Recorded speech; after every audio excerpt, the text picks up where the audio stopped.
We're on to race number 5 for our Sha Tin preview on Sunday for the Twilighter, and the 5th is over the 1600 metres for the Class 4s. Prince Alex on the class drop and gets a £10 claim for Ellis Wong.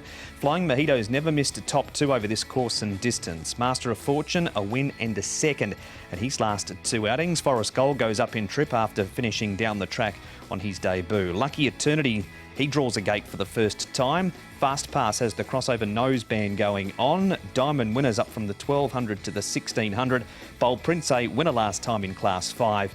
And Strongest Boy, he wears a tongue tie but does draw barrier number 14, Tom. Prosecco could go forward here. He has led in the past, but last time out he was sort of caught wide midfield, but was finishing off at the end. Gold Tack from barrier 9 for the Millard and Bedell combination, looking cool. He's a horse that's well rated. He should get a nice run from barrier 2. And then Flying Mojito and Prince Alex. There's a few, Paul, on the 3 wide line there. Yeah, a lot of horses like to get back in this race. It's quite a messy one as far as a speed map goes because there's no really clear leader. I thought Matthew Chadwick might try and be positive from barrier 10 and just press on to the lead. But Looking Cool's an alternative leader. We start though, Paul, with Flying Mojito. He's right in the market early as early favourite. Zach Purton on board for David Hall, who had a great night at Happy Valley. He did, didn't he? He's having a really good season, David, as well. Look, this horse, he's one of the main dangers, there's no doubt. He is the favourite at this stage as well.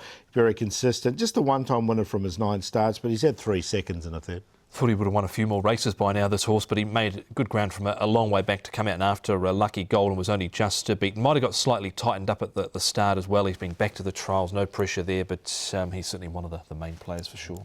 These two, Tom, Master of Fortune, who's been able to hold his form with that win over the 1600 on a slow track, placed on a good track last time.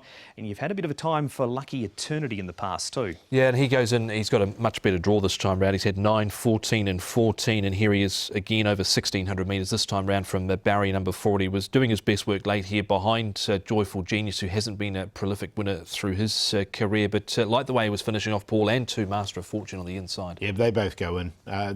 It was a good race, this one, and the winner had been really well backed leading into it. But Master of Fortune was a strong winner, 2 starts go on a wet track. Strongest Boy, Paul, outside gate for him. This was his first start over 1600 metres. Looked the winner when he was able to get the gap, but in the end he was just able to hang on for 3rd. Yeah, it was a little bit disappointing, wasn't he, in that respect, that when he went through the gap here, you thought he was just going to burst away.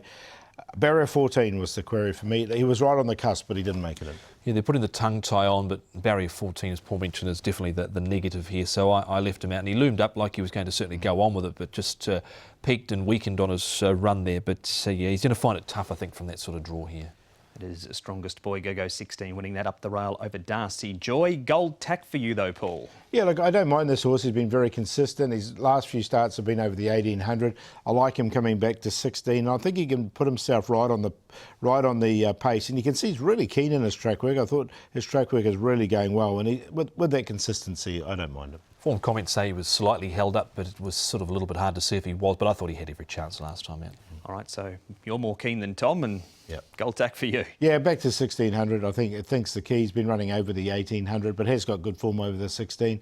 He's on top. Flying Mojito in there for 2nd. Lucky Eternity there for 3rd, and Master of Fortune both coming out of that same race. 6, 2, 7 and 3.